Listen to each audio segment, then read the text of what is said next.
Hello, welcome to Brap Life. My name's Angel. Thank you guys so much for listening week in and week out. It is so cool to see the numbers tick up on downloads and just to see how much support everyone's getting as the weeks go on. So, thank you for that. It's really, really cool, and it's totally the reason that we started the podcast is to help grow and support the community. So, on that note, this week's episode is with Thomas. Thomas is out of southern Arizona, and he's really, really huge in the dirt bike community down here. He is the guy to know if you're in southern Arizona. He's the guy who sets up group rides. He knows where all the good trails are. So everybody in Tucson kept telling me that I needed to reach out to him. So finally, I was able to sit down with him, and it was a really cool conversation. So I hope you guys like it, and I'll see you next week. Gotcha. Alrighty, so welcome to Brap Life officially. Thank you again for making the time to do this. I'm super excited to talk a little bit about all of I don't know exactly what you call it, I guess, guided tours that you do. I don't know, I feel like you're always giving people tours around Tucson, so that's really awesome. But before we get started with that, let's start at the very beginning. How did you get into riding, and what did you start riding on? So I was introduced to riding by some high school buddies. I had never been on a dirt bike. I was probably about 15. And I Okay. actually got introduced to the outdoor experience on a quad. And his little brother had a dirt bike. So Yeah. just kind of seeing him on the dirt bike, and I always was kind of into street bikes. Mm-hmm. Um, so that was my first experience on two wheels, was on a street bike when I was about 25. And then I was in a pretty serious motorcycle accident on the street. Oh. Um, and after that, I got another street bike, but was always a little paranoid on the street. So I'm like, you know what? I see all these Mm-hmm. guys having fun off road. Let's test out the off road two wheels. So ended up getting a TTR 125. Mm-hmm. Cruised around on that for a little bit, kind of got my bearings on it, and then progressively kind of stepped up. Okay, awesome. Yeah. So, do you want to explain kind of how you got into this whole being like the guy to know in Tucson? You're like, when I was down there, everybody was like, "Hey, you have to get a hold of him. He'll show you the best trails and everything." It didn't line up, that our schedules didn't line up when I was down there. But like, you're the guy. You're the guy that everybody knows about down there. So, are you from Tucson or Yeah, I was okay, born and raised out here in Tucson. okay. So kind of the quick story on it was, I was still new to dirt bike riding, still Mhm, kind of getting my bearings. We did have a local group out here called TRS, Trail Riders mm, of Southern Arizona. So that uh-huh, was like the local club in the area. And I mhm, had randomly met up with a guy named Michael Cappen. He was an older gentleman. He had been riding for a long time, and we went out for a ride, and after the ride we were talking to each other, and he was like, it'd be really nice if we had like a group that we could all meet up and people mhm, could post rides and stuff. And I was like, yeah, I'm pretty sure you could do that on Facebook. And he's yeah. like, I don't know anything about that. He's like, but you should do it. And I was like, all right. So that was like 2000, like late 2017, 2018. And Okay, that's kind of where the group started, which is called Tucson Dirt Riders. It's a group mhm, on Facebook. And I just literally just got home and typed it in Facebook groups, named the group Tucson Dirt Riders TDR, and it was a void that was needed, and mhm, it just started to progressively grow. So from 20 members to 50 to 100, and I was seeing the growth of it, and I'm like, mhm. I'm gonna go get some stickers and make some stickers. So I like made a little logo, and Mhm, just put Tucson Dirt Riders on it. And whenever I would see anybody on a dirt bike off road, or even like have a dirt bike in their car at the gas station, I would just randomly go up and be like, "Hey man, I ride a dirt bike too. Here's a sticker. You should join this group." And it just kind of blew up, Yeah. for Tucson standards. I mean, I think now it's at somewhere around about 6,000 members. Hmm. It's not all active members, obviously, but it just continues to grow and grow. I think it's really cool because there's Arizona has this unique thing where we get a lot of snowbirds down here. Right. And so people or, those really cool people who get to travel for that's just their life. And Hmm. I think it's cool to have different groups like this that people can just go and they can find other people to ride with. That's what I did when I came down last year. I think it was at the end of October, early November, Hmm. and I was looking for somebody to ride with. And I was like, so to me, just posting out into like the Instagram world, right? It's got a big reach, but I have no clue who these people are who are responding back to me if I'm asking for people to go for a ride. Um, the big thing for me about this group is it's a well-established group. So my thinking as a single female who was going to go out and potentially meet some random dude in the desert was that this is a potentially like semi-vetted group, right? Like you're not like doing background checks on these people, but you guys have all kind of gotten to know each other. I'm sure not everybody knows everybody, but I'm sure if there was somebody who you guys were sketched out about and you see somebody be like, hey, I need someone to ride with, and the sketchy person responds, that you guys would be like, hey, no, let's not do that. It just seems like a safer community, a safer way to find people. So I really appreciate the fact that you put that together. Even it's years after you started it, I still think it's really, really cool to have groups like this. Yeah, definitely. I agree. I think it's like the whole point of the group was to try to build a community. And I Hmm. really feel like the group has a very strong community. We have Yeah. members that are very active and always posting stuff. And I think it's super important for any community, especially like the riding community is very tight knit. Yeah. Everybody kind of looks out for each other. Yeah. And that's super important. I mean, we go out and ride in the middle of the desert. You could be out 50 miles away from anything, Yeah. and you got to be able to rely on that person that's next to you, riding next to you. So yeah, I Hmm. think it's super important. Yeah, I agree. I guess I didn't think about the aspect of like being out in the desert. To me, it just seems so natural. But when you're not from here, or, people who are listening maybe on the other side of the world who've never been to a desert, that seems like a really, really scary thing. So to me, I'm comfortable with it. But yeah, going out into the desert isn't as scary as it sounds. If you have other people who know what they're doing. If you're out there going out there by yourself, you've never done it before, do not recommend, especially in the heat.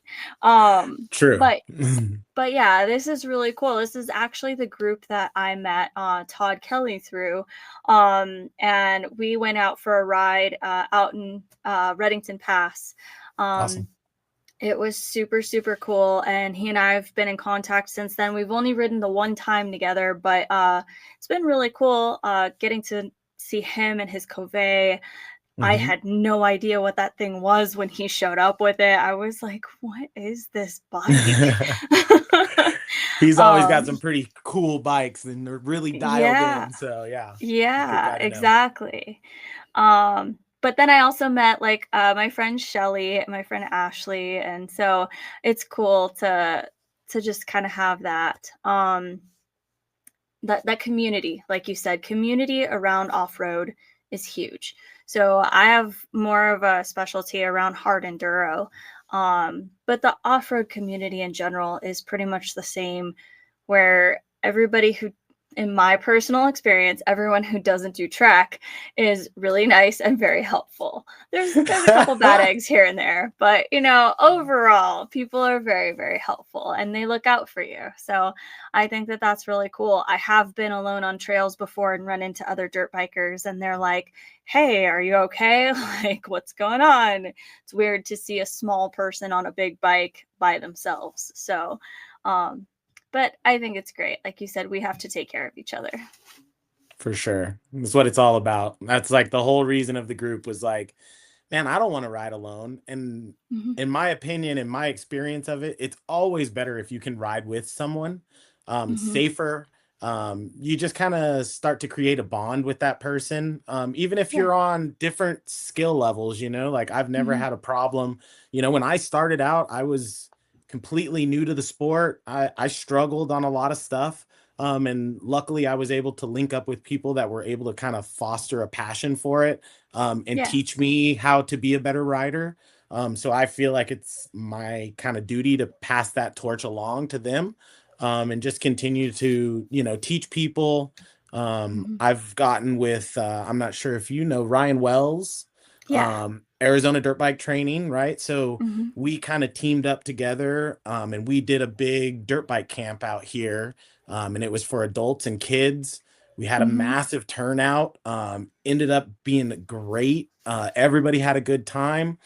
And, like I said, it's just kind of passing along the torch, like getting Mhm. people that are beginners to learn these basic skills. Like the foundation is so important, of like Yes. balance and brake control and clutch control. Mhm. If you learn how to use those things properly, your skills are just going to drastically improve very quickly. Yeah. So I feel like it's very important to get a good foundation. And Mhm. I think that that's something that's not really taught or shown, Mhm. especially to a beginner rider. Like when you're a beginner Mhm. rider, you're a little nervous.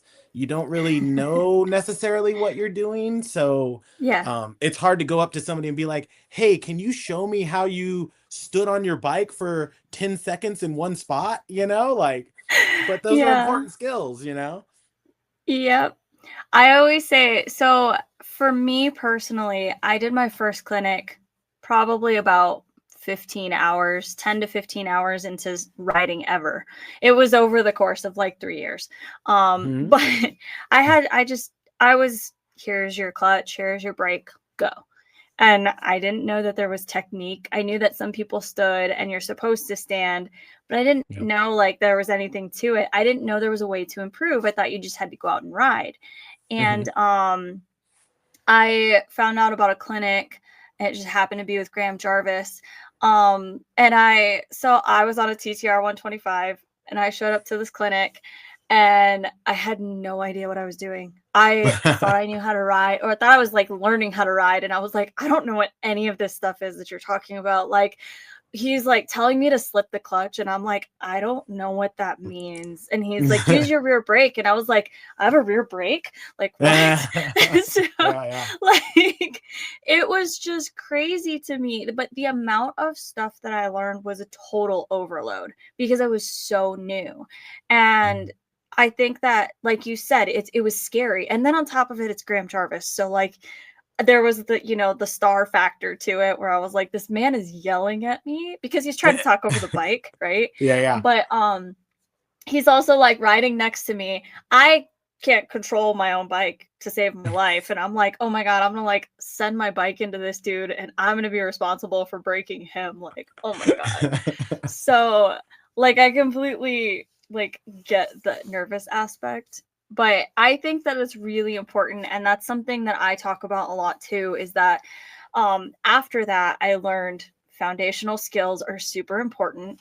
I started working on them, and like you said, my riding has skyrocketed and my progression has just been crazy over the last year and a half.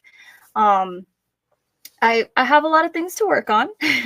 I'm still We in all do. my infancy of writing, but I do practice those fundamentals because to me it's super important. It's what's led me to be able to do the things that I do and follow the people that I follow out on rides, because I ride with a bunch of guys who they're all like A riders and hard enduro. So Mhm. like do not get me wrong, I'm not keeping up with them. I'm Yeah. like, they're like 2 hills over and I can see them. So like that's keeping up. That's Um good. but it's it's something that when especially women riders ask me, how do I get better, that's one thing that I talk about. And there's a ton of amazing coaches across the country, but Ryan is one that's come up time and time again on this podcast. So Yeah. it's really cool to know that you guys teamed up. I haven't talked to him personally. I really want to, and I really want to learn from him. I like learning from everybody. I know Destry Abbott's here. We have Max Gersten here. Mhm. But Ryan, like I said, so many people talk about Ryan. So many women especially say that he's really, really great to learn from. Mhm. And I know that he teams up with a couple local people like you. He teams up with Catalina. So he's really great just about getting out all of that knowledge. And I think that that's one really cool thing about the off-road community is that we all want to share that knowledge. Yeah, I mean, if we all grow together, right? The rising Mhm. seas raise all boats. So, uh, Exactly. anything that we can learn from each other and pass it along, I think all of us feel the same way.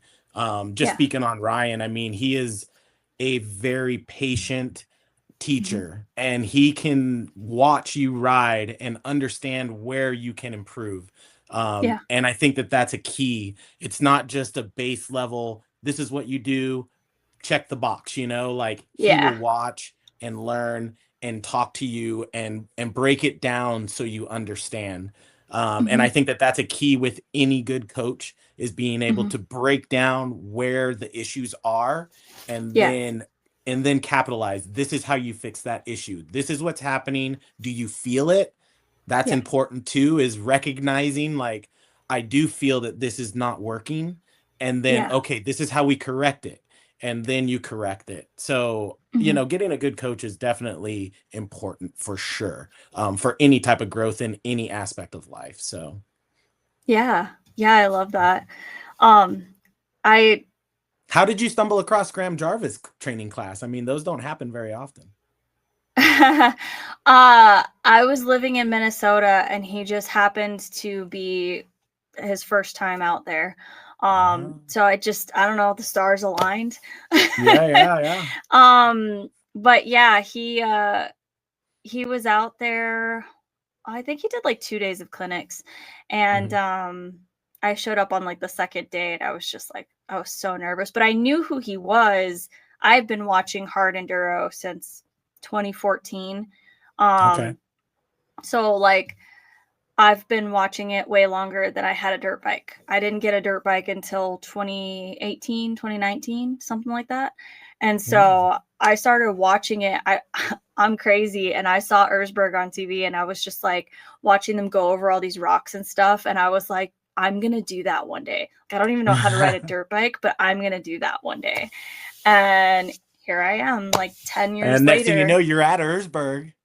I was, yeah, I Yeah, was at yeah. Erzberg, and that was crazy. I seriously almost cried. It was just like my whole life has done a complete 180. I never thought I would travel.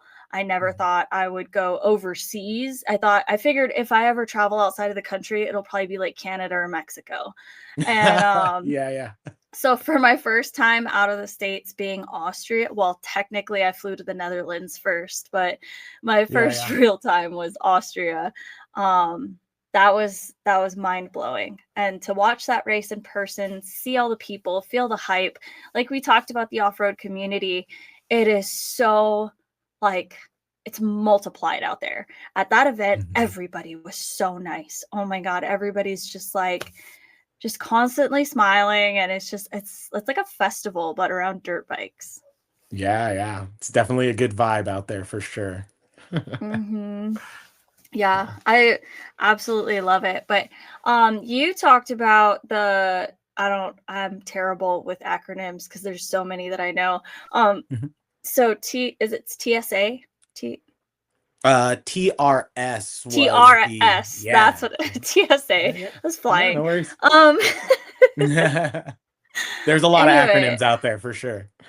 so TRS does a ride called There Will Be Dust, Yeah, they correct? put on There Will Be Dust, and they also do a race for the Mhm. Amara series called it's the Copper Classic. And that Yes. one's out in Mhm. Salmon Well. So that's a Yeah. really, really popular race out here. That one's so popular that actually when I lived in Minnesota, I drove down here. I'm from Tucson originally. Oh, So I was awesome. coming down to visit family, but I drove down with my little TTR back in 2023 and I Okay. did that race. I didn't do it well. I was the last person to come in. Um But I came down, I was like, it looks beautiful out there. I was like, I wanted to, experience at that time, Minnesota was like -40 degrees. So like coming here, it was like summertime. Yeah, But 74. yeah, Yeah. I'm pretty sure it was like mid 70s that day when we raced. And I was just like, oh my God, it's hot out here. And everybody else Mhm. here was just like, what are you talking about? But snow-capped mountains, it was a really cool course. I had never done a hare scramble before, so I was really scared. But it was a really cool event and everybody was super nice. And I was like, I would love to do an Arizona event again. So that was my first experience with like Arizona riding. Because Mhm. I learned how to ride up in Minnesota and Iowa. So I've been all over And the what's place. that like? That's mud, right? Iowa's sandy, at Sandy, least in the okay. area that I rode in. It's very sandy. Minnesota's kind of muddy. Depends on where you're at. Yeah. There's like a trail ride that we used to do that's notorious for being muddy, and it's like thick, slimy clay. Yeah. So for the TTR, I would slide into it and I would just never move again. Yeah, yeah. Your bike But weighs 300 pounds now and oh, yeah, 100%. But like I said, I had no idea there was technique to this. I didn't know about like, putting more or less weight on the rear tire. I had no clue how to do any of that stuff. So, being able to kind of like troubleshoot and get my bike out of something, I was years from having those skills. So, those events were very hard for me. Looking back on it, probably not so bad. North Dakota, however, will always be on my list of places that will probably forever kick my butt. Um, there's a race in northern North Dakota. It's almost Canada, honestly. Uh, Mhm. and it's called the Schmedium Enduro because it's not quite hard enduro, but it's not easy. And Okay. it's like all single track. Mind you, at this point, I have been on single track like one time. Um, all single track, and then it's like off camber, and there's a bunch of logs, and there's like, it was just the worst time because that is also clay out there. I find all places clay.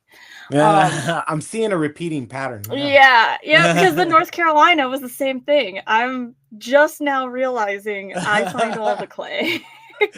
If you don't want to be in clay, don't go riding with me. There you go. There you go. Oh, that's so funny. But yeah, I've gotten to ride in I think it's 16 states now. Um Awesome. so yeah, it's pretty cool. I don't know if that's helped or hindered my skills. Um, because a lot of the times when I first started riding on this bike last year, be in an area for like 2 months and then I'd move. And then because I Mm, was traveling for work. So I didn't really get to ride the same stuff very often. So it's like constant adventure, which is really cool. But then you're yeah. also not able to kind of like session stuff, right? You're not able to Mhm. just like go back and see your improvement. And so you could be like, I'd be in a totally new state and I'd be like, okay, well, I think I got better. I'm not 100% sure because this hill's very different than the last hill that I went up. But I don't know. Maybe it did make me better. All the clay. I'm sure it did. I'm sure you'd go back to those hills and be like, that's not a hill. That's not hard. Probably in Maine, probably, yeah. Um, Tennessee, not so much. Ooh, Definitely yeah, they got not some mountains out there. in North Carolina, heck no. I went to a race in April and the place is called Brushy Mountain.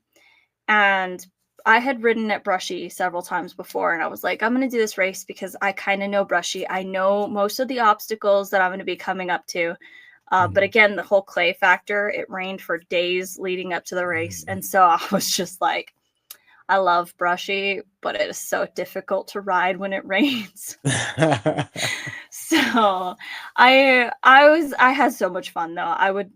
I love the struggle. Brushy's not an easy place to ride at all. A Mhm. lot of the pro hard enduro riders will go and they just train out there. They have a lot of fun, but that also means that it's not easy. So Right, right. it's I not a think good we place all for just beginners. embrace the struggle, it's like part of Hmm. being a dirt biker. You gotta love to like suffer. Yeah, yeah. Oh my gosh. When I went out to Reddington Pass the last time, we went to Chiva Falls. Oh yeah. That was really fun. That was actually almost a year ago because it was in December last year. Mm, Um, and I got up to the falls, the lower portion, mhm, and that was a struggle for me, but I did it. And then mhm. when we were coming back, we went up Three Feathers, I think it's called. Yep. Uh, I did not clean it, but I made it up. So That's an I need to go accomplishment. back. Yeah, I need to go back and I need to do it better. So, but it was so fun. There's a lot Yeah, of really cool areas around there. So, you guys are hiding for some sure. gems. Tucson's one of those places we don't have like a ton of single track. Mhm. But the two track out here is like awesome. I Yeah. love personally, I love riding it. You have two choices of single track, honestly, in my opinion. I mean, if you just stay in the left lane or stay in the right lane, uh, you Yeah. know, other people have their own opinions on it, but it doesn't bother me. And I'm literally just up to get out and ride. So anywhere is fun. And What's your actually, favorite the area? TRS, they Uh-huh. had created a trail system with the Forest Service and got it sanctioned. That is actual single track trail. So it's Oh. south of Tucson, kind of in an area called Amato. And it's Mhm. sanctioned single track with the National Forest Service. They did all of the work. I think it was like probably like 10 years in the making to get permits and walk the course, hike it, lay Yeah. out all the trails and do everything. It's really well marked. It's on Gaia. So you can just download the app on Gaia and go out and kind of explore it yourself. It's rocky and Yeah. technical. I've been posting some videos of it lately because we just went out there last weekend, but we Mhm. just got to get people out here to ride it more. We're trying to get more trails built, but if we don't ride what we have, we're not going to get more of it. So, Okay, cool. That's mhm. actually really good to know. I wasn't aware of that. I knew that there was trails in Amato, but I wasn't sure if they were public or not. Yeah, Because that's what the ride was on last year. for There Will Be Dust. Yep, Yeah, yep. yeah. Mhm. Because that's what I fell off of. I fell off of the single Ah! track on the cliff. So that was really fun. That was almost a year ago. There you go. Now you Yeah, have to I go had just back and just conquer it. Oh, I don't know if I can do that. I went through the last time I went riding in California with my buddies, they took me through a section and, at that time at There Will Be Dust, there was, like, a bunch of, like, prairie grass growing, and it was, like, this Yeah. yellow grass, and it was really pretty and flowy, and so, like, the single track was going through it, and I remember thinking, "This is, like, almost looks like Oklahoma, like, this is so funny," and then it comes out onto like the side and then there's like a tree and I was like, okay, stay looking forward, like don't look down. And then next thing you know it, I'm looking straight down because my rear tire had hit a rock and it like threw me from like behind or whatever. So I just like Mhm. went straight down over. Um and I was so new, I don't know what I did honestly. But yeah, I fell quite a ways and the guy behind me was like, "Dude, are you okay?" He's Yeah. like "I don't know what happened." He's like, "You were just there and then you weren't." I was like, "Oh my god." But at that point, I had been in town for like maybe 2 or 3 weeks, and Mhm. everybody there that talked to me that day knew that I had been riding East Coast. And so they were like, "Oh, the East Coast girl fell." And I was like, "All right, we'll just let you think Yeah. that." And I was like, "Fantastic." But yeah, I was like a minor celebrity that day. It's not the way you want to get known. Yeah. That's all But it right. was a really cool We all fall. You're not yeah, falling, you're I not trying. it just took, like, 6 guys to get my bike back up because it was so steep. They had to, like, go halfway around the hill and come back, and then they were like, "You know, maybe we'll just take you a different way to meet at," because we were supposed to meet at a lunch spot, and it Yep. wasn't even that far away, um, but they were just like, "Maybe we won't take you on the single track anymore." Just like, "That's probably a good idea." You're like, Um yeah, yeah, all right. But out of that, I mean, I dislocated my thumb and my middle finger. But I mean, I rode like I think it's like another 20 miles that day. So Solid. Yeah. I mean, it was a super fun event. I had a Mhm. blast. Everybody was so nice. So many people helped me.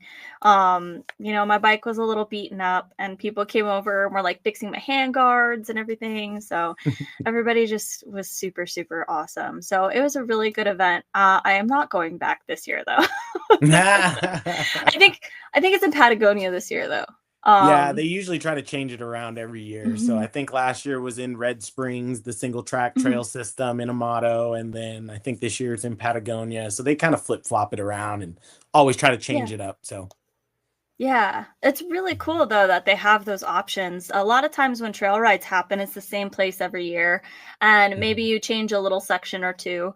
But changing the whole location is pretty awesome that you guys have the ability, or that they have the ability to do that. Because, I mean, there's so much land out here, Yeah. um, We're and it special may here in not be. Arizona. It's like everything is there. I mean, in some states, it's all private property. So Mhm. you don't get to Yeah, ride out here. There's so much state trust land. So I yeah, always tell everybody when they come out here, I'm like, literally pick a direction and you hmm, can find trails to go and ride. And yeah, you can ride for miles and miles and miles out here. So hmm. it's a really special place and really cool that we have this. So. Yeah. Yeah, I've been told, and maybe I don't know if you know, but you know more than I do. I've been told that you can actually ride from Vegas all the way to Mexico, on our trail systems here in Arizona. Oh, I'm sure you could. There's so much state trust land that you could link it Just all like up with zigzag through. Yeah. yeah, the Arizona BDR. You could do all the Hmm. back roads and kind of link up stuff and shoot off and do some single track and then connect back on to the BDR and figure it all out. But there, I mean, it's just vast out here. Arizona's a really Hmm. special place. We are kind of lucky for sure. Yeah. What's your Mhm. favorite area to ride in around here? In the Tucson area, personally, I'm kind of central here in Tucson, so everything is Okay. about 30 minutes away. The Hmm. closest area to me though is Reddington Pass, so which you Yeah. rode, and I've done almost probably every square inch of trail out there. And I would just dedicate like I would go out by myself or I would go out with a buddy, and we would just take every right turn that we could, and just see where it would take us, you know. Yeah. Uh, some of them would be dead ends. Some of them would loop us back around and be like, "Hey, we know where we're at. We're gonna go that way." And so yeah, Reddington is kind of has like a special place in my heart. Like Yeah. that's where I've really like learned to be a better rider. They Hmm. do have a little, we call it the single track. It's actually an OHV trail, so it's a 50-inch trail, but Hmm. I out of the 15 years that I've rode it, I've probably seen two quads on it. So quads really don't go on it. We've Yeah. really turned it into more of a single track trail. And Hmm. it's not that much, but we try to get out there and ride it. So Hmm. Yeah, it mhm. was really fun when I was out there. If you could give advice to somebody who wants to come to Arizona to ride, what's your best advice that you could give them? Get some bibs. Because you're gonna pop a tube real quick. Hmm. Everything out here wants to poke you or bite you. So I feel attacked on that one. When I came out here, I had tubes in my bike. So 100%. I was like, you guys, you're cutting across the desert and I have tubes. Like all the yeah. rocks, all the cactus. Yep. Um, so then what's your best, like, or your favorite thing to carry on the trail in desert riding? Like, is there anything specific tools wise or anything like that that you carry to be prepared? Uh, my saying to everybody is zip ties save lives. So zip ties are important, man. I got a bunch of them in my pack constantly. Mhm. We've worked some magic with some zip ties. So zip ties are Yes. definitely one of my necessities. I always have zip ties. Mhm. Definitely I always carry a multi-tool. I mean, I don't carry Mhm. a very big pack. Yeah. I have just a Useway pack. Yeah. But everything that I have is pretty dialed in. So we have people break down on the trails. we can usually get them out no matter what. So we can figure it out usually. So it's important to ride with people that have the tools and have the knowledge to be able to get you out. So Yes. Yep. yeah, I agree with I'm sure that. you've met. Have you met Owen, Endurotainment? Yes. Yeah, so me and Owen, just kind of a side story, I guess you'd say. Uh-huh. And just for people to know too, this is important, like I said, to always like go up and see fellow riders and talk to people. Mhm. We were out in Reddington Pass one day going to Chiva Falls. Mhm. Um, and it was just a random ride. I was gonna ride solo. Owen actually was camping out there, so we just ran into each other, and so he hopped Oh. on the ride with me. So we Uh-huh. start riding out, and we come across another rider, and I, you know how you have like a gut feeling that something's wrong? Mhm. Yeah. Like I had this gut feeling like something was going on with this kid. He was young, Yeah. and Yeah. he was on a new bike. Um, I won't make this a long story, but No, long that's story fine. short, he had a concussion. He was definitely concussed. He had wrecked his motorcycle. He didn't know he had wrecked his bike, but we were kind of assessing the situation. Owen Oh. was very mechanically inclined, so he Yeah. went and was looking at his bike because it was Mhm. laid over on the side, and I was kind of assessing the kid, and Mhm. I'm looking at his helmet, and I could see his helmet, his visor's broken, it's all scratched up on one side. And so I'm talking to him. Mhm. And this is important too, like take a first aid class, understand how to assess a situation if there's an injury. Mhm. I'm just talking to this kid, and he literally has a recall of about maybe a minute. So after 1 minute, he would repeat the same thing over and over. He kept telling me, Ugh. "Oh, I just got this motorcycle. Oh, this is my first time riding." And then he would repeat the same thing. And Oh so my me and gosh. Owen, we Yeah. started talking to each other. Owen was fixing his bike because he had completely shattered his clutch cable was completely broken, that whole assembly. Like I said, we had zip ties on us. Owen worked some Yeah. magic with some zip ties, got it Mhm. where he could actually functionally work the clutch. Yeah. And we were able to get the kid out. I always carry liquid IVs on me, especially out here in the Mhm. desert. It's important to have electrolytes. The Mhm. kid had no water. He had drank all of his water. So we were able to get him water. We got him some electrolytes. Mhm. We were able to kind of nurse him out, kind of rode his bike through some of the rougher sections, but was able to get him out to his car, and got him to the hospital. He definitely had a concussion. His phone was shattered. So luckily he Oh. had an iPhone. So I was able to just hold the phone up to his face to unlock it. Yeah. Went through, I could had a little bit of scrolling ability on his phone, called his dad and called his Yeah. mom, got him to the hospital, got his family to know where he was at, and they were able to get this kid some help, which he needed, and he made it. He was good. He was fine. He did have to stay overnight in the hospital, Yeah. but just a random situation. Like I said, you never know what you're going to come across. You never know what someone is going through, and literally Mhm. just stopping and saying, "Hey, how's it going, man? You doing Yeah. all right?" And have just a 1 minute conversation with somebody. It could Mhm. save their life. It saved that kid's life because at first he did Yeah. not want help. He said that he was good and he was Yeah. fine. And as we Mhm. sat there more, Owen's like, "Your bike's not fine." And so he Yeah. started working on it, and I'm talking to the kid, and I'm like, "This is a serious situation we have." Um, I think Yeah. I have a video on YouTube of that whole situation, talking to the kid, and you can see in his eyes that he like fully wasn't aware of what was happening. So, Mm, that's terrible. Like head injuries are so like misunderstood. I have a friend who had a really bad crash last year, and he got up and he kind of shook it off, and all his buddies were like, "Oh no, he's fine. He's fine." Like he went back to riding, but he was puking, and mm, they didn't realize that he was so bad off, and he had a really bad concussion.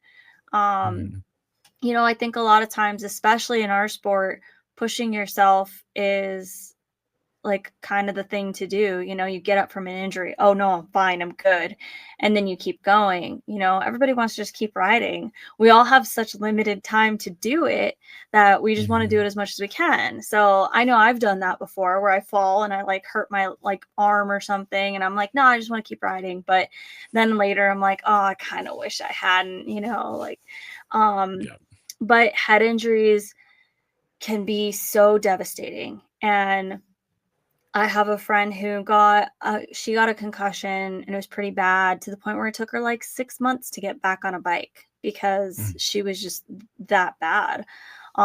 You know, and she was just having so many issues getting like all her like balance and everything back. So, um, it can get very serious very quickly. So had you guys not stopped, uh, he very well could have passed out in the desert and who knows what could have happened, you know, all of these different scenarios. But he could have also gotten back to his vehicle just fine at some point, but then never gone and gotten treatment for a head injury. So, and without the proper treatment, you know, you can lose a lot of your, not necessarily your function, but like you were talking about his recall and things like that, you can lose Mhm. some of that. Yeah, I mean, it's important and what we do, I mean, any way you look at it, it is dangerous. So, Hmm. and it doesn't take a lot to get a concussion. Hmm. I've had friends that have knocked their head not that hard and they are concussed, you know? Yeah. So it's something that needs to be looked after and watched for, you know? So, Hmm. yeah.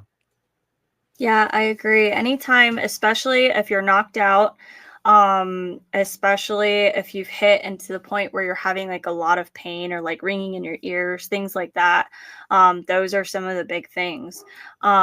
Like you were talking about, his memory recall was pretty bad. Of course, I know it's pretty standard to ask like what year it is, who's the president, things that people would know that everybody kind of knows. Um, Mhm. so that way you can tell if that person has the proper recall. Or, you know, I had a friend who got concussed and they said, what year is it? And they said it's like 1992, and they're like, no, Ooh. definitely not. And he wasn't even born in 92, so we are like, that's a problem. So Yeah, that's an issue. like, yeah, so I think it's really important, like you said, first aid in general, it's important to know some of that. Obviously you Mhm. don't need to go out and take a full wilderness class. It would be really cool if everybody did. um Mhm. but there are some gnarly things that you can come across on the trail. And especially like as you get into the race world, the potential for injury can get gnarlier. Typically, they have medics, but sometimes the medic can't get to you very quick. So if you Mhm. come across another rider who's down, do you know what to do? Yeah. Like, Yeah, it's important. And stop, you know? I mhm, mean, there's so many times where a buddy falls and you don't think it's that big of a deal, you know, mhm. but maybe it is. Like maybe Yeah, there is something going on there. So it's yeah, always good just to stop and chat and just check up on each other. That's the main thing. yeah, yeah. Mhm. That's what keeps all of us riding together still. So For I sure. like that. Mhm. Um, so speaking of racing, you talked about the Copper Classic. Have you raced that before? I have not. I'm Okay. not really, honestly, I'm not really that big of a racer. Yeah. I moved to Colorado, and was Hmm. working in the power sports industry over at a place called Fun Center, Oh yeah. selling motorcycles and all of that stuff. And I raced out there in the New Mexico series, Okay. just to do a race. Hmm. Say I did it, and I've done a couple of team races. Hmm. But really, I'm just more of a trail guy, you know, just go out and ride and just have fun. I'm kind of a super competitive person, so I don't really like to like click that switch. I rather just go and have fun, you know, and have a good Yeah. time. I love helping out with the races, though. I have helped out with the Copper Classic numerous years, whether it be sweep or just Mhm, helping out with getting people lined up where to go.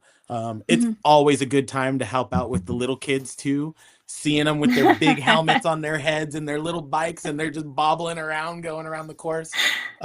It's a good time, and you see all the parents that are just picking up the bikes Mm. because they're falling a lot, so Yeah. picking them up and getting them back going, getting the bike started. I would encourage everybody to go out and have that experience. It makes Mhm. you feel so good. And just seeing those kids and like seeing their progression and growing, Yeah. you'll see them down the road when they're a little bit older and probably still racing. So it's Mhm. cool to be able to see the little ones out there on their little PW50s that can barely get through the sand, you know. It's a fun time. All the kids that pass me on the trail. Some of them are fast, let me tell you. Very. Where was I? It was in California, and I was like freaking out about going on this uphill, and it kind of stopped because it was sort of flat. I was nervous about going up the rest of it, and this kid on this PW50 goes flying by me, and I was like, okay, now I have to do it. I was Yeah. like, He's just got a he's, handful of throttle and uh-huh, just yeah. It was insane. This kid had to be like maybe 4 or 5 years old and just freaking flying up this super scary, like giant hill in California. And I was like, I like that kid is gonna grow up with like these hills is what he knows at 5. Like, Mhm. what is his riding level gonna be like when he hits like 15? Like, that's Yeah. insane. Well, I can actually kind of answer that. My friend grew up riding in that area and he's a pro level rider. And I think he's like 24 or 25. He's Mhm. so good. And he's like out here, they call him like the hill climb king because he's just like absolutely insane to go. Like, he just goes up stuff that doesn't even look like you should go up it.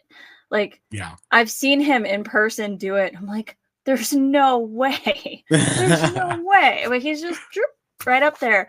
And like, I ride with guys who are pretty good and like, they're really good. But those guys look at what Dylan can do and they're like, yeah, I don't know. Most of them Man. try it anyway, but it's still just like Dylan's on a whole nother level. So I feel like all these little kids on their bikes now, that's kind of like the whole world is going to be full of Dylans. And I don't know if that's a good thing, but Yeah. Yeah, for it's the good. rest There's of us, definitely probably. levels to the game, right? There's always, Yeah. and that's important, you know? And that's another thing too, is not being afraid to ride with somebody that is better than you. Hmm. I mean, that's how I got better, is riding with people that are better than me. That's the Yeah. best way to improve your skills, because not only can they show you stuff, but literally just you being able to follow behind them and seeing the Hmm. line choice that they take, or Yes. being able to listen to how their bike sounds when they're going through something, or watching them Yeah. go up that massive hill, and you're like, oh, okay, he's like leaning forward on his bike. Hmm. That makes Yeah. sense, you know? So Yeah.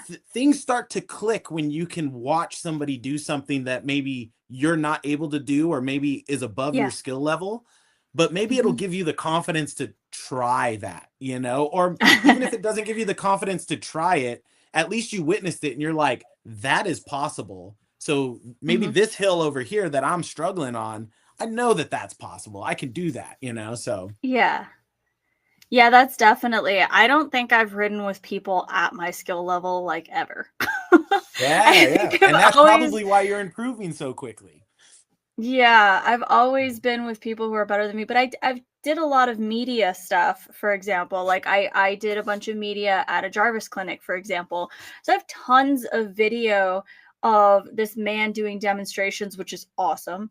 Because I could just go back and look at it. But then like I have all this video of my friends, because I always take video of everybody. I'm sitting there panting, trying not to die, catching my breath, and they're doing hill climbs or whatever. So I take videos of them and Hmm. like it's cool for them to show off their skills, but then like I can go back and I can analyze it like you're saying. I can look at, be like, okay, when he went over this feature, I'm pretty sure he did this, but I actually have that footage to go back and I can look at it and be like, okay, yeah, he really did this. Oh, okay, he dropped his heels in this section. And like Hmm. they're my buddies, so I can just go back and I can ask them too and be like, why did you do this? Like, I don't Yeah. understand why you did that. Like the whole dropping your heels thing for traction, I'd heard people talk about it in videos, but I didn't really understand the context of it. I think Mhm. Brad Roberts just came out with a couple of videos not too long ago where he talked about it and created like all this controversy. Um, but like my buddy had explained it to me a couple months previous, and I was like, oh, okay. So now it's like starting to make sense. but it's little subtle things like that. If you're not paying attention, you're not going to see it. So Yeah. I think that that's really cool. And I think it's awesome that, you know, there's a lot of people in this community who are willing to take out newer riders, slower riders, or, you know, people who maybe just aren't as good, and really let them struggle and let them come and just experience it without making them feel bad about it. Because that's a huge thing for me. When I first started riding, it was a constant, oh my God, you're so slow. Oh my God, you're holding up the group. And most of my interactions since then, I'd say 99% have been absolutely amazing, and everybody's super patient. So I don't really see very many issues with that at all. And on the very, very rare occasion that I have ridden with people newer than me, I'm like, don't worry about it. It's not a big deal. Like, Yep. we all have been there. I was like, I was just there last week. So Yeah, literally. Yeah. I was like, That's what I tell everybody. Everybody will like drop their bike or something. They're like rushing to pick up the bikes. Like, take your time, man. We all fall. Like, yeah, everybody falls. I fall. I fell last weekend, like, yeah. who cares? Like, they're dirt bikes. They're meant to fall. So Mm-hmm. yeah, it is what it is, and I think it's very important too, what you were saying about filming. Mm-hmm. I'm always that guy that's like, off of my bike, pulling out my cell phone and pulling out my cell phone and filming people go by, or filming them do an obstacle. And it's Mm-hmm. like, and then sending it to them, so they can go back Yeah. and watch it. You learn Yeah. from your mistakes, and maybe there's Mm-hmm. something that you see, or maybe your buddy sees and is like, oh, like, you should have weighted the outside peg more when you were on that turn or something, like, and Yeah. those little things start to click, and it just makes Yeah. you better and better. I mean, I think probably you got the IRC hat there. Everybody watches Rich Larson, like Yeah. the 511 guy, the IRC tire Yeah. guy. And some of his newer videos, when he was injured with his leg injury, he's Mm-hmm. just going through and giving advice on watching people maybe fail or struggle with something. And it's the Yeah. little bits of advice that he gives that can make Mm-hmm. it click for someone, to make them Yeah. improve and get that skill and unlock that, get that Yeah. achievement and go to the next thing. So yeah, it's Yeah. important, man. We all have to help each other out. So Yeah, exactly. I think it's really cool when people who are at a higher level are willing to give that kind of feedback on the trail too. Now, there is a difference. I do have to say this because semi recently I had a bad experience where somebody thought that they were being very helpful and they were being very condescending. Um, mm-hmm. Delivery is very important. When you Yeah. say, "Do you even know how to use a clutch?" Not really the right way to ask somebody, like, "Have you slipped the clutch while you're going up this hill?" Yeah. Or something like that. So, definitely a way to do it, but Yeah. I do think it's really great. That's the one thing that my two best friends that I ride with are like. They're very, very good about putting into words what I need to do in a way that's not overwhelming. I love Rich Larson. I absolutely love watching his videos. However, if I were to get his like instruction on the trail, he uses a lot of words and he explains everything super, super thoroughly. It is amazing. But on the trail, that's too many words for me. So I need Yeah. it to be super pointed, concise, and just like tell me what to do so I don't fall off the cliff and die. And Yeah. like Yeah. the Yeah. guys are really good about that. And then when we get through the obstacle, they kind of re-explain it. And then they're Mm-hmm. like, when my brain isn't in flight or fight, like flight or fight, whatever that mode. I got you. I got you. My brain just died apparently. When it's not in that mode, then I can like actually receive the feedback. And like there's been a couple times where I tell them, I'm like, look guys, I know what you're telling me and I know that you guys are explaining it really well. But like this was in the beginning when we first started riding. But I was like, I'm not trying to ignore you. I just don't know what I'm doing and I'm really scared right now and honestly a little tired. So I was like, I'm really not trying to not listen. I want to do what you're saying. I want to make it over this, but it's also really scary. Yeah. So having It's the definitely important to patience. make sure somebody's open to the feedback Yeah. too, right? Hmm. I think it's Yeah. very important to like, it's something that I personally learned is like asking permission to give that feedback. Yeah. Like maybe somebody, like you said, you're in a situation where you're struggling, you're scared, you just want to get through this. So you're not necessarily maybe open to the feedback, but Mm-hmm. asking permission, like, hey man, is it all right if I give you a little tip? Maybe they're like, Mm-hmm. no, I don't want your tip, or maybe they're like, Yeah. yeah, sure, why not? But somebody has to be Yeah. willing Yeah. to receive the information to actually take it in. If you're not willing to Mm-hmm. receive it, then there's no reason to give it out, and Yeah. you don't want to Yeah. go up to somebody and say, do you know how to use this? Like, come on, Yes. nobody's going to listen to that. You're attacking me at that point, you're not trying to help Mm-hmm. me. So, Mm-hmm.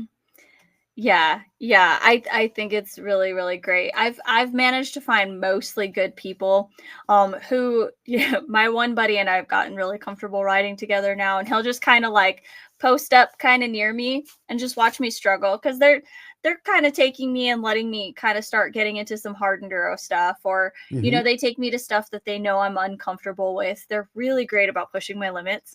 Um Yeah, good. but my buddy will just kind of sit there and watch me, and he'll be like, what are you doing? And I'm like, trying to make it through. And he's like, huh. And I'm like, okay, what do you want to say? But we've built that relationship, Yeah. like I know he's just giving me crap because I'm not doing it the way that usually when he says that, he's told me how to do it before.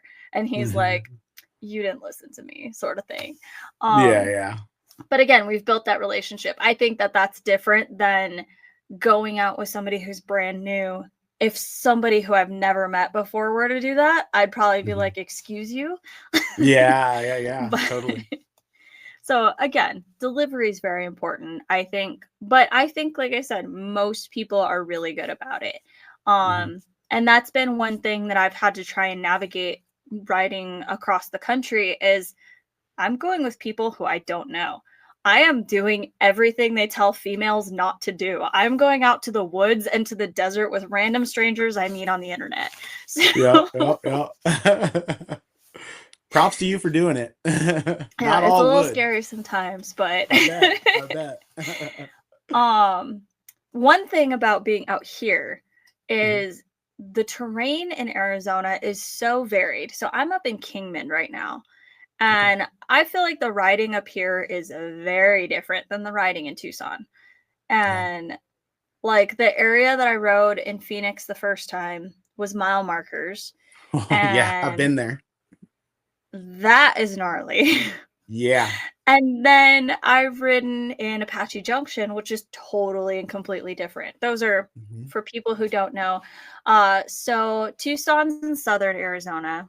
Mhm. Phoenix is about two-ish hours north.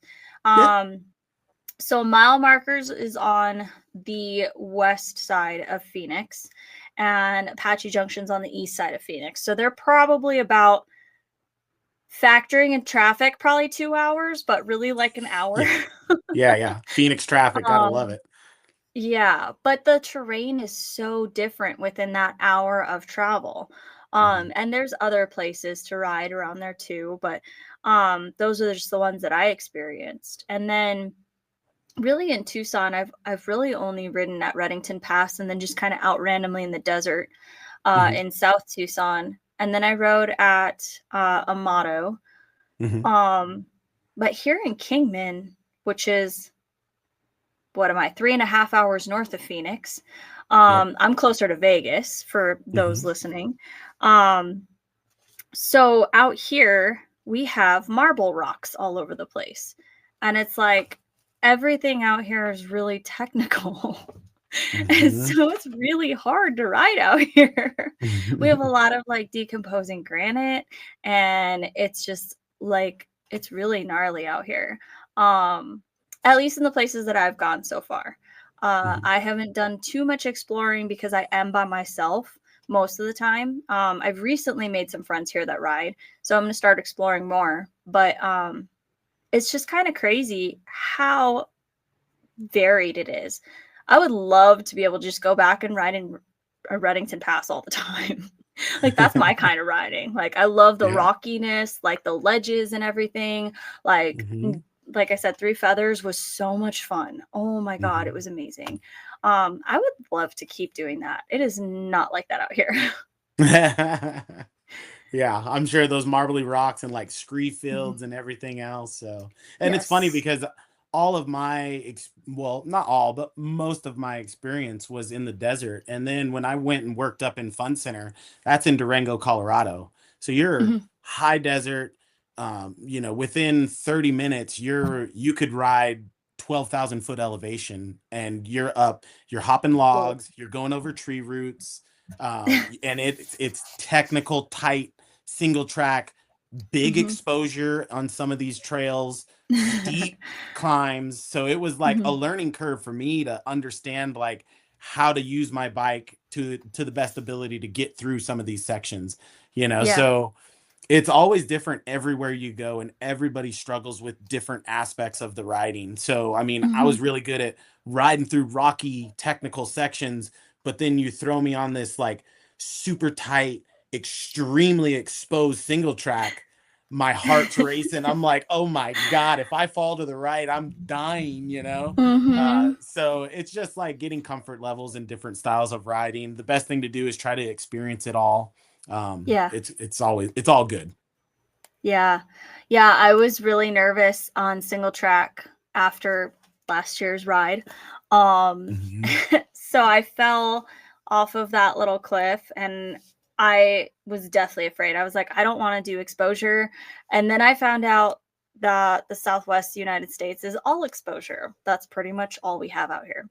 So Yeah, yeah. unless you're like flat out in the desert, but even then, sometimes you come and you're like, I didn't even know I was up high. Like all of a sudden there's like a canyon.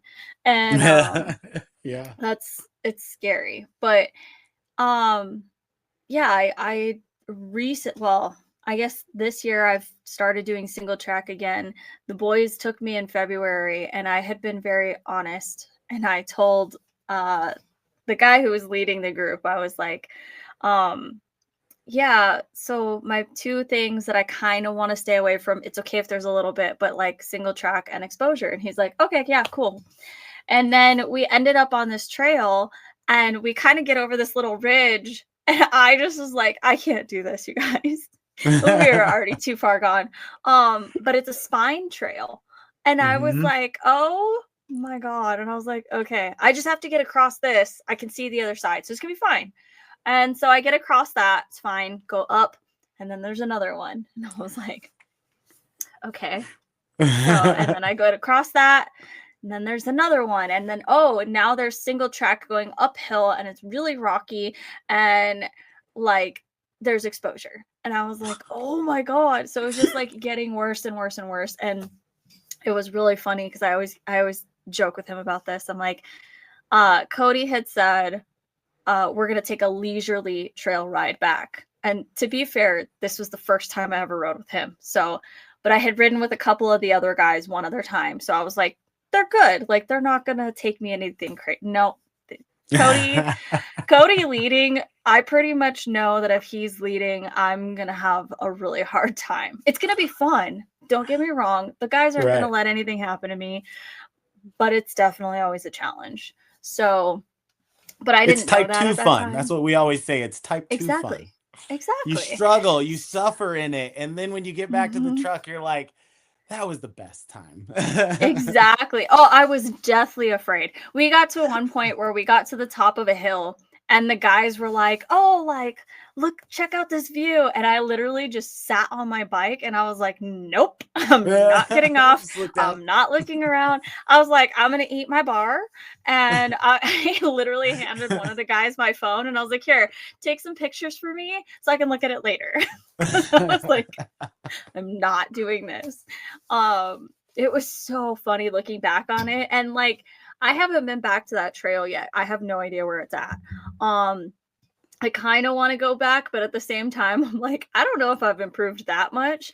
And they had to kind of like ride me through a couple of the sections at the time. Mhm. So, but we'll see. I never know what's gonna happen when I go out with those guys. It's pretty much always an adventure. But like I said, it's always fun. Sometimes it's fun after, but usually it's always fun. But I have this like saying, right? So like I do a lot of like I'm getting into hard enduro, and I like struggle because it means I'm learning. It means I'm, like it's making me think. It's not just an easy little ride, which I don't really know that I've done an easy ride in a long time. um I always try and push myself when I'm on the bike, but um I forgot where I was going with that. My derailed. Huh. Wow. Okay. Well, Well, I'll have to cut that. Anyway, no worries. oh, we're talking about type 2 oh, I was going to say so I always say I do hard things for fun. That's like my mantra now. And Yeah. like when I get into those situations where I'm struggling, where Cody's leading us somewhere crazy, or Mitch is trying to push me past my limits and taking me on single track exposed in the fog of California. Um, these guys, they're really good. Like I said about pushing my limits, they're great about it. They're not going to take me anything super crazy, but there's a couple times where I'm like, do you guys even like me? Like, come on. Yeah. But I constantly say I do hard things for fun if I'm in those kinds of situations where I kind of start getting in my head. I put myself here. Like I decided that this was what I wanted to do. I decided I wanted to do hard enduro. I decided that I need to be pushed harder to get better faster. And so this is all my fault. I can't be mad at anyone. I'm not somebody who's going to get mad out on the trail. Maybe I'll get mad at myself like if I do something stupid. But I'm not someone who throws a fit. I'm usually 9 times out of 10, if I drop my bike, I'm laughing because I'm just like, oh my God, I'm having so much fun. Like, it's always a good time when I'm on my bike. So I actually call my bike Happy because of that. Oh, that's awesome. Yeah. So, Heck yeah. so going back to the desert riding thing, do you have any words of wisdom when it comes to avoiding cactus? The Arizona welcoming card. I just tell everybody, just expect it. I think I still have some cactus in my knuckle right now, honestly. Oh, yeah. I still Yeah, so no real advice for that one. I'm sorry. You're gonna get it. We all get it. I've got video of cactus going in my neck, and oh yeah, it's just part of yeah. it. I've fallen into it twice now. Ooh. Yeah. I lived in Arizona the whole beginning of my life and never had cactus ever. And You're then just I making up started for lost riding dirt time. bikes. Making up Exactly. for lost time. Exactly. That's it. I'm doing it with a vengeance, though. Like I said, I've fallen into cactus. It's not even like I just brushed up against it. I Yeah. fell into cholla both times. So, Ooh. yeah, That's I not the still one you want have to it hit. like, no, I still have it in my arm. For those I think I listening, the got a bruise in cholla, here from one. yeah, cholla. So this specific type that I'm talking about is called the jumping cactus. And I don't even know how to describe it. It looks like from far away it would be fluffy. Like it Hmm. almost looks fluffy, but when you get close, it's all spines. And I think they call it teddy bear cholla. Yep. And there's a couple different kinds, but it's like kind of got segments on it, and these segments come off when you brush against them, so you'll get not just one little spine in you, but like that whole segment will like I don't know, it's like magnetic, I guess, Yeah. to like body heat, and you'll just get that whole section stuck in your arm, so you're ripping out this whole chunk and you get like all these spines in you. But the thing is that these spines break really easily, so a lot of the times you pull out the majority of the spine, but the little tip is still in your arm, so it still hurts. You're still pulling it out. I fell into this cholla like a month ago and I'm still pulling it out. It's in my stomach, it's in my other arm, like it's all over the place. I It just basically loves you. hugged a cholla. There Yeah. you go. So I guess a little tip for the cactus, a kind of a racer tip. Hmm. We all usually have combs. You can buy just like the little cheap comb, put it Hmm. on the back of your number plate or in your pack. The comb, you can put it behind the cactus and just fling Hmm. it off. That usually does help. you're still going to have cactus spines in you that you're probably going to have to pull out with some tweezers or a Mm-hmm. multi-tool or something, but a comb will help you get the chunk out of your skin. Uh, Yeah. so I've seen people try to like get a stick and flick it, and then they flick it from here to there to Yeah. here to there and Just, it literally rolls all the way down them. So the stick's not the way to go. I would go with a comb. yeah. Yep. I definitely I've actually never used a comb. When Mhm. I was younger, my brother got cactus and we just used pliers. Yeah, But pliers work. Yeah. it kind of just depends on your situation. When I Yep. fell into cactus the first time, my friend Shelly, she used 2 rocks because we weren't that prepared. She had Mhm. tweezers though. But for the big chunks, she just grabbed 2 giant flat rocks and just like smushed it and pulled it off. Yep. So, but there's not always flat rocks around, so I wouldn't recommend. I would just recommend being prepared. Yeah. But like you Yeah. said, it's kind of a thing. Even out here, we're a little bit higher desert. Not Mhm. super high, but there's like 2 areas that have a lot of cholla, and one of them is my way to get to the trails. And it's Oh, like perfect. I haven't been like it's just me that rides on this one section a lot.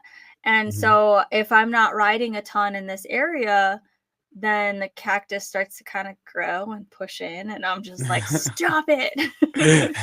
So So, you're just doing your part, just clearing the cactus out as you ride. exactly. I see what you're I'm just doing. trying to help all the other people. There you That's go. There all. you go. I like it. I like it.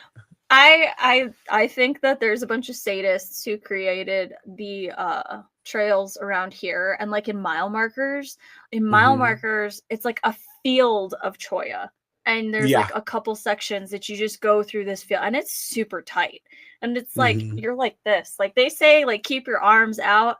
I'm like no man, I'm putting my arms as in as possible on this section. Like I am riding Yeah. like a T-Rex right now. Like no. um Yeah. Out here we have Marana, which is like northern side of Tucson. mhm. That's definitely That's where I fell our into it the Choya first time. area.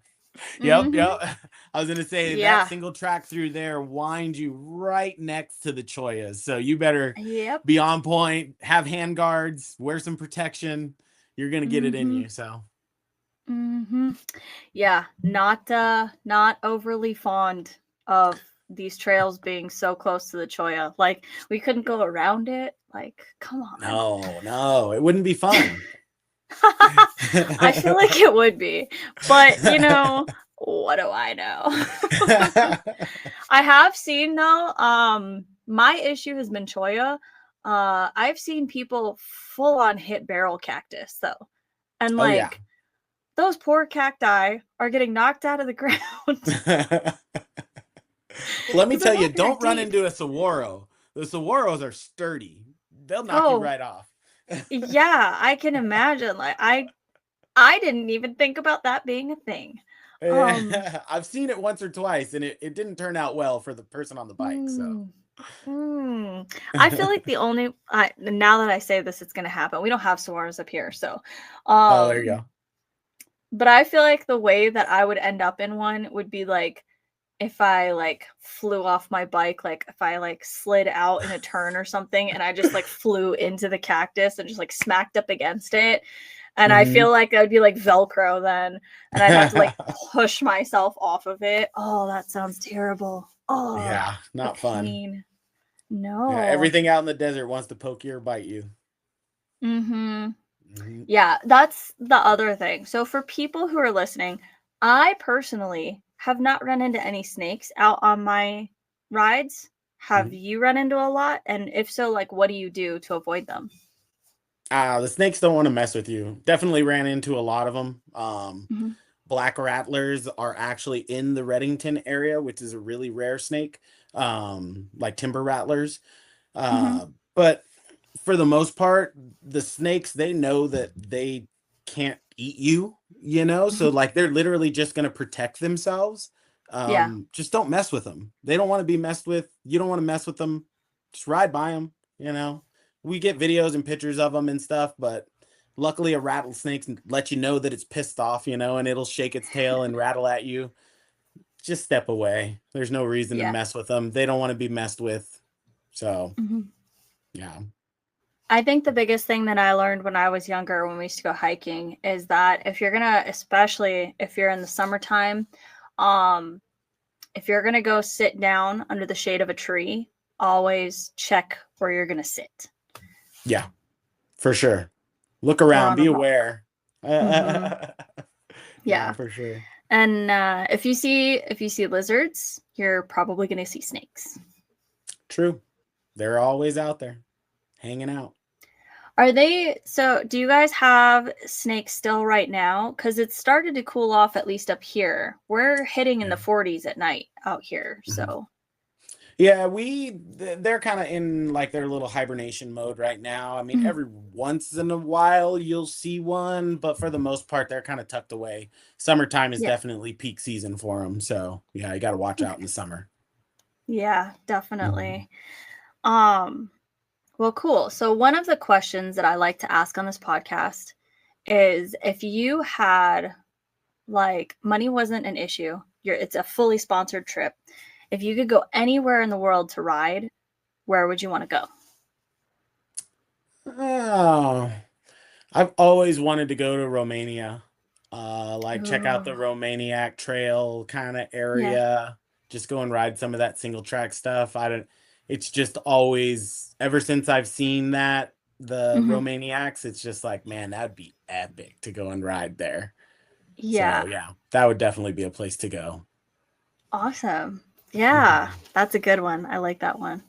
Mhm. Okay, one of the other questions that I like to ask is if you could, in a very short summary, give advice to somebody who's brand new on a dirt bike, and we kind of talked about it a little bit, but Mhm. this is like your 10 seconds to give your advice to somebody. What would be your best advice for them? Brand new on a dirt bike. Brand new on a dirt bike, ride with people that are better than you and get the foundational skills down. Like I said, balance, brake control, clutch control, throttle control, um, drill. That would probably, in a one word sentence or in a one word phrase, Hmm. drill. Use Yeah. the drills. They Yeah. suck. It's kind of boring, but if you static balance on your bike every day, you will Hmm. improve. If you Hmm. work on clutch control on a hill and learn where your friction point is, you Hmm. will improve. That's Yeah. one thing that beginner riders don't understand, and I try to tell it to everyone, is clutch. Your clutch is everything. If you learn Hmm. how to manipulate the clutch, understand how to feather it, understand when you need to pop it, you'll be golden and you will improve so quickly. Hmm. So drill, and don't be afraid to ride with people that are better than you, and let them know. Just tell them like, Yeah. "Hey, man, I'm a beginner. Like, I don't know, you know." And if they don't want to ride Mhm. with you, then that's fine.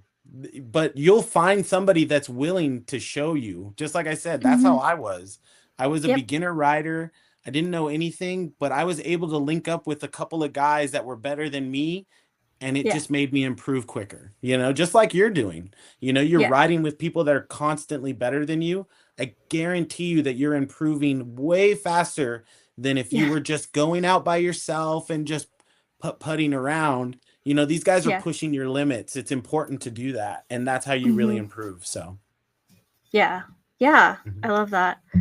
Um, that I definitely, they're really good at pushing my limits. They're the reason that I've been able to, I wouldn't say I'm over my fear of exposure, but I'm definitely a Mhm. lot better.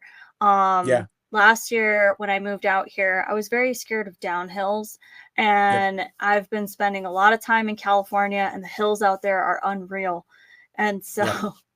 going on these hills with these guys, sometimes I'm like, oh my God, this is the worst thing ever. But at the same time, I went out to Jawbone by myself last month, and Hmm. I was able to go up and down hills by myself and not freak out. I had a couple freak out moments, I'm not going to lie, where I was just like, it was kind of more of like the realization of where I was, like what area I was, because I had Hmm. gone up to this section previously with my friend, and I remember sitting at the top of this hill and like full on freaking out that I wasn't going to be able to make it back down because it's just so high. And it's so, like, to me, it was steep at the time. Yeah. And I was just like, oh my God, I don't know if I can do this. Like, I'm going to fall, I'm going to fall, I'm going to fall. And the guys were like, it's fine. Like, you totally got this. And then my one buddy went in front of me and he's like, just follow my line. And so I followed him and I made it. But it terrified me. Yeah. And so when I went back last month, I went up this section and I got to the top and I was like, oh my God, I know where I'm at. And I was like, Yeah. whoa, this is that section. I was like, it wasn't even like, that was really fun to come up. So I went up and down it like 3 or 4 times because I was like, I wanted to prove to myself that I have improved. Like, it wasn't even a big deal. It's not even that big of a hill anymore. Yeah. Like, it is if you go the side route that the guys go to go down into the canyon and do the stuff that they do. That's sketchy. But the actual trail is not that bad. Yeah. Now I have to one thing that helped me with the downhills, because I struggled on downhills too. I would always tell people I would rather go up it than come down it. Yeah. But I actually bought a mountain bike and started doing a lot more mountain biking. And obviously just the cross training of it, being able to pedal, you're working your heart rate, you're improving your lungs and getting that great workout. But your line choice, especially on descents, it really helps me, because when you do it on a mountain bike, they're very capable nowadays. But then you go back to your moto and you're like, I'll drop down this no problem, because you have so much more suspension, and the mountain bike or the dirt bike is so much heavier and planted. You know how to maneuver the bike. I really feel like mountain biking is kind of like a key to unlock a lot of downhill for guys on dirt bikes that are a little intimidated by it. Mountain bike can really, really help you improve. I don't know about that one. So No. I didn't grow up like riding bikes. So like I've only been on a bicycle a handful of times in my life. And Ah. honestly, they scare me. I tried mountain biking. So when I mountain biked, quote unquote, I was in Minnesota, and mountain biking is like hill biking, and they're very small hills. Like maybe 50 feet of elevation. It was not anything. And then I went out to California, and my friend at the time was like, oh yeah, let's go mountain biking. She's like, we're gonna put you on the assisted bike. It's like an e-bike thing. And I was like, okay, it's got like a little throttle thing. And I was like, all right, cool. So we get out to this area and she's like, okay, we're gonna go. I've barely been on a bike ever, and I hadn't been in years. And she has me go through these rocks, which thankfully I was able to put my feet down, and like it's a bicycle, so it's super light, and I'm used to a dirt bike, so I was able to like lift the bike.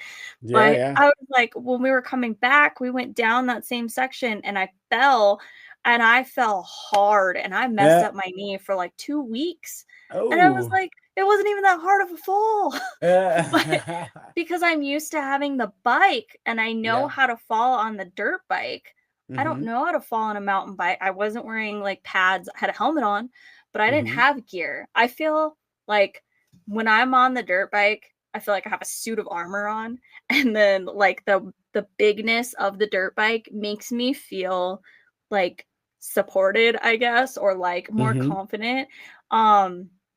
And being on a bicycle really scared me. Like to be fair, that was like 2 years ago, but maybe it would be different now, because I was just starting to get this concept of balance. So being on a bicycle is a very different balance point than it is on a dirt bike. So I don't know. You don't have pegs, your pedals are moving, so it's kind of balance and position. But like I said, all of that balance helps you on the dirt bike, because then you get on the dirt bike pegs and you're like sturdy, balanced, you feel weighted and planted. You know that the suspension can really just soak up a lot of that chunky stuff. So yeah, to each their own. Maybe I have to just do it, because I'm all about facing my fears. So I have to like, that's what I've done all year. I went on a helicopter ride in Erzberg, and like I am deathly afraid of heights. So like this has been helicopter's risky. Oh my God. My friend was also at Erzberg. He went on the helicopter ride. He's like, oh, so cool. And I was like, I get done with mine and I went over to him. I'm like, dude, that drop was insane. And he's like, what drop? And I'm like, what do you mean, what drop? The helicopter guy, whatever, pilot, I don't know what they're called. He goes up and like straight up. And then he dropped the helicopter like straight back down. And I told Grayson that, and he's like, we didn't do that. I was like, did I just almost die? But they had 2 helicopters running, and only the one pilot was doing it. So the other guy didn't, and they had been in the other helicopter. So, you had but I like the was Red like, Bull pilot. yeah. I was like, nah, I legitimately, I didn't even have time to scream. I was just like, I was like, I'm gonna die. That's like, I had the time to have that thought because I'm looking straight down at the ground, and then he leveled out, and I was like, I never want to do this again. Before that, I was finally starting to get like, okay, all right, I can handle, because he banked pretty hard. And I was like, oh, I don't love this, but all right. So facing fears. So maybe that means I need to get a mountain bike. But there you go. But mountain bikes are expensive. And they are expensive as a dirt bike, let me tell you. It was shocking to me, but yeah, you know, it's I use insane. it as cross training. Yeah, I mean, it's great, but I also am like, mountain bike, trials dirt bike bike parts, second dirt bike, new vehicle. Like, there's always something. So yeah, for sure. I don't know. My buddies have been trying to tell me to get a trials bike, and I've been around trials bikes. I've ridden them, but I haven't like done a trial. I don't have those kind of skills yet. Spending a little bit of time though on a trials bike definitely helps with your balance, in my opinion. For sure. And for me, being a vertically challenged person, I feel a lot more comfortable trying to do stuff like wheelies and things like that on the trials bike because I'm a lot closer to the ground. And even though it's still a long ways, I can get my feet down to the ground pretty quick. So it's a little bit less scary and it's easier. But then just because I can do it on the trials bike doesn't necessarily mean I can do it on my bike, because my bike is so much bigger and it's different. So like the engagement point on the clutch is different. And that's been my thing with my bike, is trying to get that timing down to get the front tire up consistently. So I'm getting a lot better at it, but it's like you said, drills. That's not one of the more fun drills when you're constantly falling. It will be fun once I get it and I can get my front wheel up all the time. But one day. Trials bike will help though, but I was really surprised when I hopped on a trials bike how completely different it was from a trials to a dirt bike.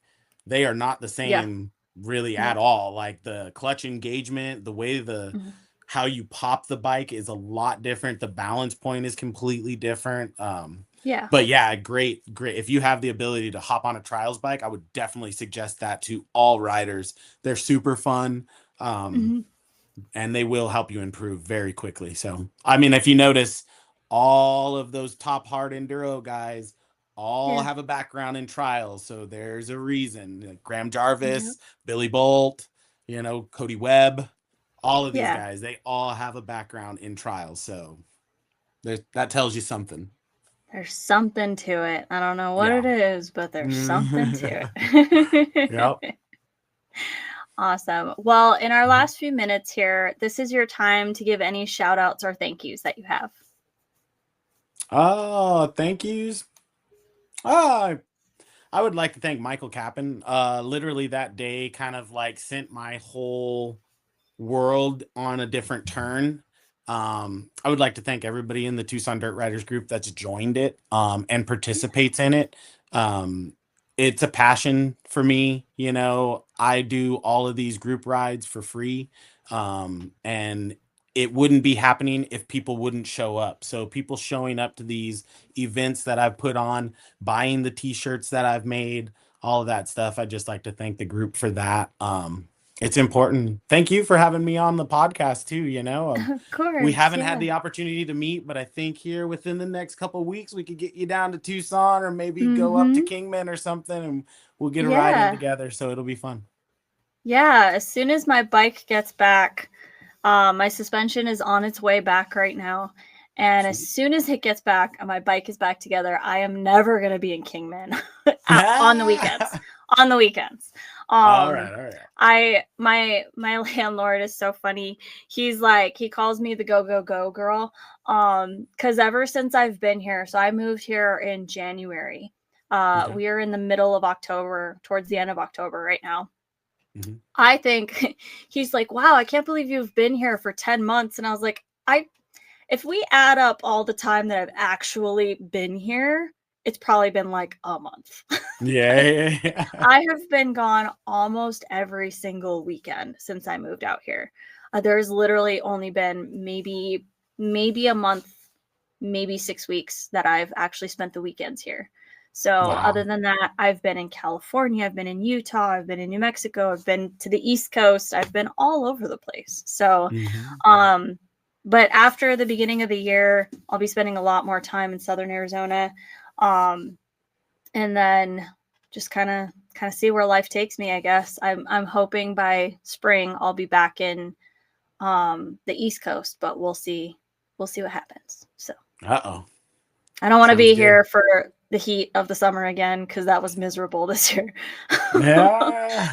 You That was chase the quite. 75 degrees. I see what you're doing. You're just chasing the good weather, You're huh? not supposed to tell people. Okay, okay. No, I actually the area that I really really love is Tennessee.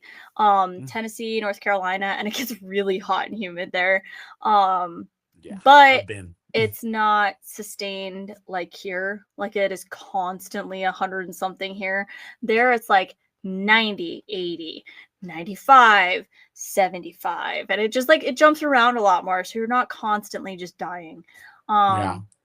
But my real plan is I'm gonna win the lottery. I'm gonna have a place here. I'm gonna have a place on the East Coast, and then I'm gonna have a place in Iceland with my friend Anita. And I'm gonna spend Mm. summers in Iceland and just go out and ride with her all the time because it's actually cool there in the summertime. And then just Awesome. come back and split my time between East and West Coast. So that's Hey my yo. I big like it. lottery winning excitement. So if That sounds like a good plan. when I win when I win. I've got Do to you play? think positive. Do you play Occasionally. You can't win if you don't play. I plan on it. I will start, I guess, if that's the way it works. I just thought All it was right. just going to happen. You know, it was going to be like the Hunger Games where like everybody just has a chance. Yeah, Like, yeah, I get it. no. Awesome. Awesome. Well, thank you so much again for doing this. And I really can't wait until we ride. And I know it's going to be super fun. And we're going to have to come back and recap it because I have a feeling it's just going to be wild and crazy. So it's going to be a good It'll time. be a blast. Awesome. Well, we will talk to you again soon. All right. Thank you. Bye. Bye.